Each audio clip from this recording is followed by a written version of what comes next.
Hi friends, आज हम बनाएंगे गोभी के पराठे और इनको हम बहुत ही नए और यूनिक तरीके से बनाएंगे। सर्दियों में गोभी के पराठे बहुत ही ज़्यादा बनाए जाते हैं, तो इनको आज हम बहुत ही नए तरीके से बनाकर तैयार करेंगे। तो सबसे पहले यहाँ पर मैंने गोभी ली है। गोभी को इस तरह से हम इसका डंठल अलग कर देंगे। उसके बाद गोभी में जो ये छोटे छोटे से पत्ते होते हैं उनको भी हमें अलग निकाल देना है। ये देखिए, बिल्कुल इस तरह से इनको हमें अलग कर लेना है। इनको हम साइड में रख देंगे।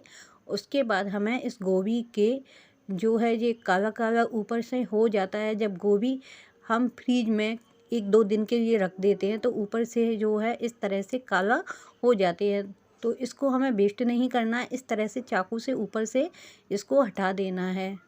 तो यहाँ पर इस तरह से हम इस गोभी के जो ऊपर काला काला लगा होगा उसको इस तरह से हम चाकू से अलग कर देंगे। तो ये देखिए, इस तरह से मैंने इस गोभी को अच्छी तरह से इसका कालापन निकाल दिया है। उसके बाद हमें इस तरह से गोभी के जो है टुकड़े कर देने हैं। तो इसके हमें बड़े बड़े ही टुकड़े करने हैं। इस तरह से इसके छोटे छोटे से फ्लावर जो है हम तोड़ लेंगे। ये देखिए, उसके बाद जो बीच में रह जाता है उसमें इस तरह से जो है फूल नहीं होते हैं, उसको चाकू से इस तरह से काट लेंगे। इससे भी ये इस तरह के गोभी के फूल से बन जाएंगे छोटे। उसके बाद हमें गोभी ले लेनी है और इस तरह से इसमें देख लेना है कि कहीं इसमें कीड़े वीड़े हैं या नहीं, क्योंकि गोभी में कीड़े बहुत ही ज़्यादा होते हैं। और अगर हम नमक डालकर इस गोभी को बॉईल करके कीड़े निकालते हैं तो कीड़े उसके साथ ही उसमें मर जाते हैं। तो इस तरह से पहले हमें इसको देख लेना है। उसके बाद यहाँ पर मैंने गोभी को धोकर बॉईल करने के लिए रख दिया है और हमें पहले गोभी को धो लेना है। तो यहाँ पर मैंने गोभी को धोकर ही बॉईल करने के लिए रखा है। तो अब यहाँ पर हम इसमें आधा चम्मच नमक डाल देंगे। नमक डालने के बाद हम यहाँ पर इसमें थोड़ी सी 1/4 के लगभग यहाँ पर हल्दी भी इसमें डाल देंगे। हल्दी को डालने के बाद इसको अच्छी तरह से इसमें मिक्स कर लेना है। उसके बाद हमें इसको ढककर रख देना है और बॉईल होने देना है। थोड़ी देर बाद हम इसको चेक कर लेंगे। ये देखिए, गोभी में उबाल आ गया है। एक बार फिर से हम इसको इस तरह से थोड़ा सा हिला देंगे। उसके बाद फिर से हम ढक्कन से ढककर इसको बॉईल करने के लिए रख देंगे। तो ये देखिए, यहाँ पर हमारी जो गोभी है बॉईल हो गई है। एक मैं आपको चेक करके भी दिखा देती हूँ कि गोभी बॉईल हुई है या नहीं। इस तरह से लेंगे और थोड़ी सी दबा कर देखेंगे। ये देखिए, गोभी पूरी तरह से अच्छी तरह से गल गई है। इसका मतलब अच्छी तरह से हमारी गोभी बॉईल हो गई है। इसको हम निकाल लेते हैं और एक प्लेट में इसको निकाल कर ठंडा होने देते हैं। तो ये देखिए, यहाँ पर हमारी जो गोभी है ठंडी हो गई है। उसके बाद इस तरह से मैशर लेंगे और गोभी को हम मैश कर लेंगे। तो यहाँ पर हमें गोभी को इस तरह से मैश कर लेना है। तो यहाँ पर मैंने छोटी प्लेट ली है तो थोड़ी सी दिक्कत हो रही है। आप यहाँ पर बड़ी प्लेट ही लेना जिससे अच्छी तरह से गोभी मैश हो जाए। आप चाहो तो हाथों से भी इसको मैश कर सकते हो। हाथों से भी बहुत ही अच्छी तरह से ये मैश हो जाएगी। तो ये देखिए, बिल्कुल इस तरह से हमें इसको मैश कर लेना है। बहुत ही आसानी से इस तरह से हम इसको मैश कर लेंगे। अब हमें गोभी को इस तरह से इसको बीच में कर लेना है। यहाँ पर मेरी प्लेट छोटी है, इस वजह से बीच में कर लिया है। उसके बाद यहाँ पर मैं एक पैन लूँगी। पैन को हम गरम कर लेंगे। उसके बाद हमें इसमें 1 चम्मच ऑयल डाल देना है। ऑयल डालने के बाद यहाँ पर हम एक मीडियम साइज़ की कटी हुई प्याज इसमें डाल देंगे और साथ में ही 2 कटी हुई हरी मिर्च भी मैं इसमें डाल दूँगी। तो यहाँ पर हरी मिर्च को मैंने साथ में डाल दिया है और इनको अच्छी तरह से हमें भून लेना है जब तक हमारी गुलाबी ना हो जाए। तो यहाँ पर देखिए, इस तरह से हमें इसको गुलाबी कर लेना है। गुलाबी होने के बाद में हमें यहाँ पर जो गोभी हमने मैश करके रखी थी उसको इसमें डाल देना है। डालने के बाद हमें इसको इसमें अच्छी तरह से इस तरह से मिलाते हुए इसको चटका लेना है, यानी कि इसमें जो भी बचा कुचा पानी है वो इसमें से सूख जाए।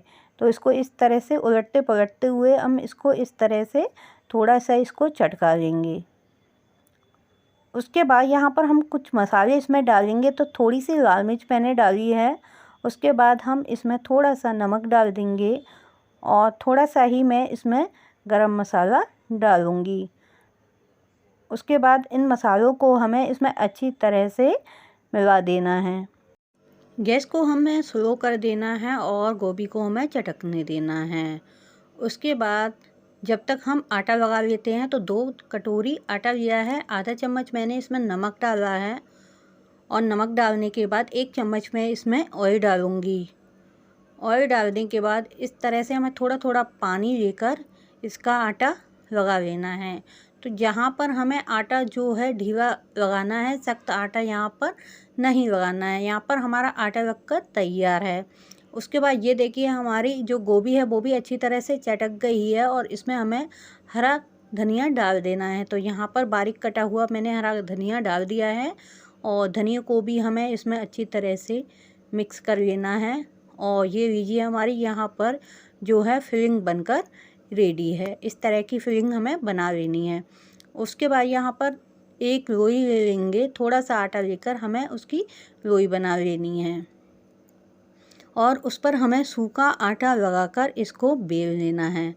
तो यहाँ पर हल्के हाथों से हमें इसको बेल लेना है और ढीला होने के कारण ये अच्छी तरह से बेल जाएगी और बहुत ही बढ़िया सी यहाँ पर हमारी जो है रोटी बनकर इस तरह की तैयार हो जाएगी। और इसी तरह से हमें दूसरी भी रोटी को बनाकर तैयार कर लेना है।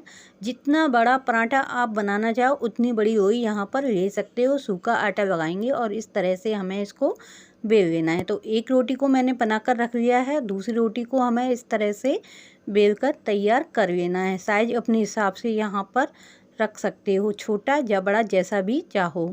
उसके बाद जो फिलिंग हमने बनाकर रखी थी उसको इस पर इस तरह से फैला देना है और यहाँ पर इस तरह से जितनी भी फिलिंग आप इसमें भरना चाहो उतनी भर सकते हो और इस तरह से बहुत सारी जो फिलिंग है इसमें भर जाती है। तो यहाँ पर ये देखिए मैंने इस तरह से भरकर तैयार कर लिया है और दूसरी रोटी जो बनाकर रखी है उसको इस तरह से इसके ऊपर रख देना है और इसको इस तरह से हमें किनारों से दबा देना है। इससे बहुत ही बढ़िया सा पराठा बनकर तैयार होगा। इस पराठे में बहुत सारी फिलिंग आ जाती है, जितना आप डालना चाहो उतनी इसमें डाल सकते हो। यहाँ पर ये देखिए हाथों से इस तरह से हमें थोड़ा सा दबा देंगे और सूखा आटा लगाकर इस तरह से थोड़ा सा बेल देंगे। इस तरह के पराठे बिल्कुल भी फटते नहीं हैं। उसके बाद तवे पर मैंने ऑयल लगा लिया है और पराठे को इस पर डाल दिया है और इसको हमें सिकने देना है। और जब ये सिक जाएगा तो हमें दूसरी तरफ से इसको पलट देना है और इस पर हमें ऑयल लगा देना है। आप ऑयल या घी जो भी लगाना चाहो वो इस पर लगा सकते हो। तो यहाँ पर पराठे का साइज जो है मैंने थोड़ा सा बड़ा रखा है, आप चाहो छोटा जैसा भी आप रखना चाहते हो वैसे इसको बना सकते हो। उसके बाद हम पलट देंगे और दूसरी साइड से भी हमें इस पर ऑयल लगा देना है। तो यहाँ पर मक्खन भी आप लगा सकते हो, सारी जगहों पर अच्छी तरह से लगा लेना है। तो ये देखिए बिल्कुल इस तरह से हमें लगाकर इस पर तैयार कर लेना है और इसको हम फिर पलट देंगे और इसको सिकने देंगे। तो यहाँ पर हमें उलटते पलटते हुए हम इसको सेक लेंगे। तो यहाँ पर थोड़ा सा मैंने इसको जो है खस्ता पराठा सेक कर तैयार किया है, आप जैसा भी खाते हो वैसे सेक सकते हो।